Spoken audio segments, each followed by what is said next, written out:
बिस्मिल्लाहिर्रहमानिर्रहीम अस्सलाम वालेकुम। Welcome to Alaram vlog. Viewers, अक्सर आपने गाजर का अचार, आम का अचार, गर्ज के हर तरह का अचार जो है वो ज़रूर खाया होगा। लेकिन अगर आप आज के जो रेसिपी है इसको बनाएंगे, खाएंगे, तो यकीन कीजिए कि आप बाकी के अचार जो है वो सबको भूल जाएंगे। आज मैं आपके साथ बहुत मज़ेदार टेस्टफुल प्याज के अचार की जो रेसिपी है वो शेयर करूँगी। ये अचार जो है बहुत मज़े का और टेस्टफुल बनता है। अगर आपने वीडियो को कंप्लीट फॉलो किया तो आपके पैसे, आपकी मेहनत जो है वो बिल्कुल ज़ाया नहीं जाएगी। जो रेसिपी है वो बहुत ही परफेक्ट बनेगी। तो फिर चलिए वीडियो को शुरू करते हैं। बिस्मिल्लाहिर्रहमानिर्रहीम। रेसिपी बनाने के लिए मैंने 1 kg प्याज लिए थे। जब इनको छीला तो ये तकरीबन 3 पाव के करीब रह गए हैं।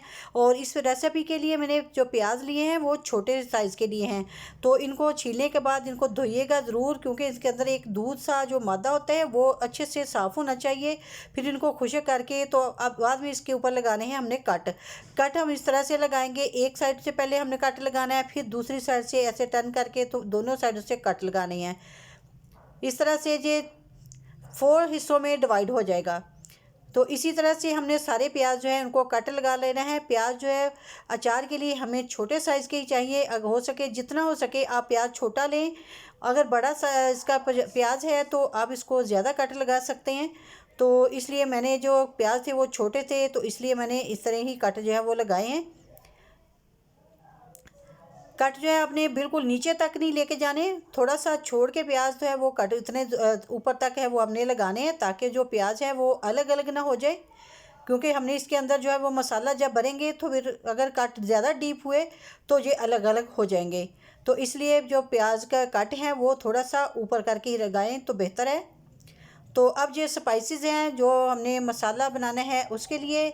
तो जो स्पाइसेस जो हमने लिए हैं तकरीबन 2 टेबलस्पून ली है सौंफ, 2 टेबलस्पून मैंने लिए हैं मेथे, 1 टेबलस्पून सफ़ेद ज़ीरा, 1 टेबलस्पून खुश्क धनिया और 1 टेबलस्पून कलवंजी।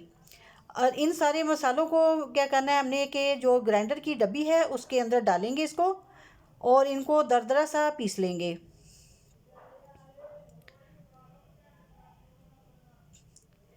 जी, तो मैंने मसाले जो है इसके अंदर डाल लिए हैं, तो अब मैं इन्हें पीस लूँगी। तो माशाल्लाह जी मैंने मसाले जो है वो सारे पीस लिए हैं। आप देख सकते हैं कि मैंने किस तरह के मसाले जो हैं वो पीसे हैं। बहुत ज़्यादा मसालों को बारीक नहीं करना, इनको दरदरा सा ही हमने पीसना है। क्योंकि अगर हम दरदरा पीसेंगे तो मसाले का टेस्ट जो है वो बहुत ही अच्छा आएगा। अब मैंने इसे एक बाउल के अंदर जो है मसालों को ट्रांसफ़र कर लिया है। और अब मैं इनके अंदर स्पाइसेस जो है वो ऐड करूँगी।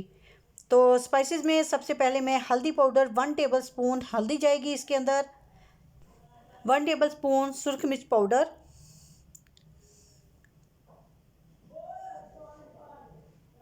1 टेबलस्पून नमक। नमक हम 1 टेबलस्पून से थोड़ा सा ज़्यादा ऐड करेंगे। और 1 टीस्पून कुटी हुई लाल मिर्च। जी, तो मैंने एक प्याली ली है सरसों के तेल की। तो मैं अभी 4 टेबलस्पून सरसों का तेल जो है वो इस मसाले के अंदर जो है वो ऐड करूँगी और इसे मिक्स करूँगी। अगर मुझे ज़रूरत पड़ी तो मैं साथ साथ डालती जाऊँगी और इसे मिक्स करती जाऊँगी। हमने इतना इसके अंदर डाला है कि ये थिक्की सा मसाला जो है वो बन जाए। ऐसे ही हम थोड़ा थोड़ा सा तेल डालते जाएंगे और मसाले को जो है वो इसे मिक्स करते जाएंगे।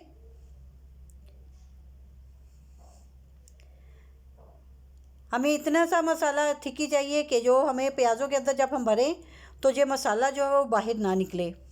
आप अपने मसाले के हिसाब से जो है वो ऑयल डालें और थिक्की सा मसाला जो वो रेडी कर लें। तो अब हम ऑयल को साइड पे करेंगे, बाकी का जो हम ऐसे बचा के रखेंगे।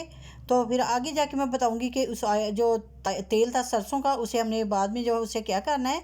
तो अब हम जो प्याज है उसकी भराई करेंगे। तो हमने भरने के लिए जी देखिए ऐसे चम्मच के अंदर थोड़ा सा मसाला डाला और इस तरह से प्याज के अंदर डाल देना है। अगर आपको चम्मच के साथ डालने में मुश्किल पेश आ रही है तो आप छुरी की मदद से भी जो है वो डाल सकते हैं। अभी मैं आपकी मदद से भी इसके अंदर जो मसाला है वो डाल के जो है वो दिखाती हूँ कि किस तरह से हम छुरी की मदद से जो मसाला प्याज के अंदर जो वो भर सकते हैं। तो हमने छुरी का ऐसे सिरा लेना है और छुरी की मदद से अगर मसाला आप डालेंगे तो बहुत ही आसानी से जो प्याज है उसके अंदर मसाला जो है वो डल जाएगा। हमने इसी तरह से सारे प्याज के अंदर जो है वो मसाला भरना है।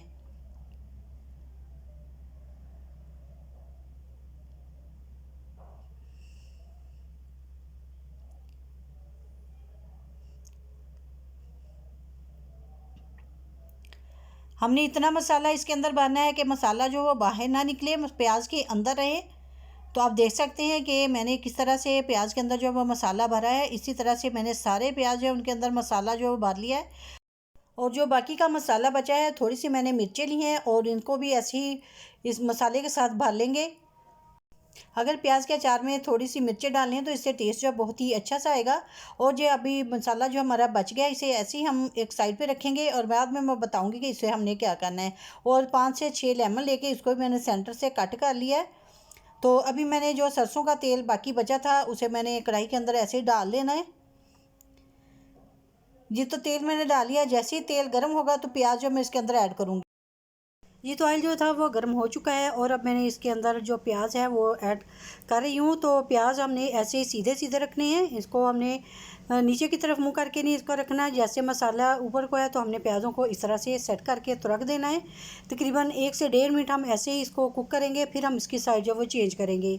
प्याज़ों को आहिस्ता से हिलाना है। मैंने ये वीडियो की स्पीड है थोड़ी सी तेज़ की हुई है, क्योंकि वीडियो अगर मैं स्पीड तेज़ ना करती तो लंबी हो रही थी। तो इसलिए आप इसको आहिस्ता से जो है प्याज को अचार को जो है हिलाएँ ताकि मसाला जो बाहर ना निकले। तो मिर्चों को भी मैंने ऐड कर दिया। तकरीबन 1 से 2 मिनट मैंने इनको कुक किया। बहुत ज़्यादा हमने कुक नहीं करना कि जो प्याज है वो अलग अलग ही हो जाएं। जो मसाला बचा हुआ था वो भी मैंने इसके अंदर ऐसे ही ऐड कर दिया है। तो मैंने इसके अंदर प्याज़ों के अंदर हाफ़ टेबल स्पून नमक और ऐड किया था जब मैं कुक कर रही थी। तो जहाँ से वीडियो थी थोड़ी सी स्किप हो गई। तो अब मैं तकरीबन इसके अंदर जो टोटल नमक गया है वो 1.5 टेबल स्पून नमक जो है वो मैंने ऐड किया है। यानी कि 1 टेबल स्पून मैंने मसाले के अंदर ऐड किया था और हाफ़ टेबल स्पून जब प्याज फ्राई कर रही थी उस वक्त ऐड किया है। तो माशाल्लाह जी आप देख सकते हैं कि हमारा जो अचार है कितना अच्छा सा परफेक्ट सा तैयार रेडी हो रहा है। तो फ्लेम को मैंने बिल्कुल लो कर दिया है और अब मैं इसके अंदर ऐड कर रही हूँ लेमन जो मैंने कटिंग करके रखे हुए थे। 5 से 6 लेमन जो मैंने इसके अंदर ऐड कर दिए हैं। और अब मैं इसके अंदर ऐड करूँगी सिरका। सिरका भी हमने तकरीबन 2 से 3 टेबल स्पून जो सिरके के हैं वो ऐड कर देने हैं। तो इससे जो अचार है हमारा बहुत ही टेस्टफुल हो जाएगा। तो फ्लेम मैंने ऑफ कर दिया। अचार जब ठंडा हो गया तो फिर अब मैं इसको जो शीशे का मर्तबा है उसके अंदर डाल रही हूँ। अगर आपके पास प्लास्टिक की कोई बोतल है तो आप उसके अंदर भी इसे डाल सकते हैं। तो इसका बचाने का तरीका ये है कि अगर हमारा अचार ख़राब ना हो तो इसको बिल्कुल अचार जो है उसको तेल के अंदर डिप करके रखें। तो फिर हमारा अचार जो है वो लंबे अरसे के लिए महफूज रहेगा। अगर आपने थोड़े अरसे के लिए बनाना है तो फिर अगर कम तेल भी आप इस्तेमाल करें तो चल जाएगा। तो मैं आप देख सकते हैं कि मैंने तेल जो बिल्कुल ऊपर तक जो है वो डाल दिया है। तो इस तरह से अचार जो वो ख़राब नहीं होगा। अभी मैं 1 दिन रखने के बाद आपको दिखाती हूँ कि हमारे अचार की जो लुक है वो कैसी बनी है। माशाल्लाह जी आप देखें अचार जब बहुत मज़ेदार और टेस्टफुल बना है। आप चाहें तो इसे पराठे के साथ भी खा सकते हैं और चनों वगैरह के साथ सर्व करें तो मुझे बहुत ही टेस्टफुल सा अचार है। अगर आपको मेरी आज की वीडियो जब पसंद आई तो प्लीज़ लाइक करें, शेयर करें। चैनल पर नहीं है तो चैनल को ज़रूर सब्सक्राइब करें। और इसके साथ ही मुझे दीजिएगा इजाज़त। अपनी दुआ में याद रखिएगा। अल्लाह हाफिज़।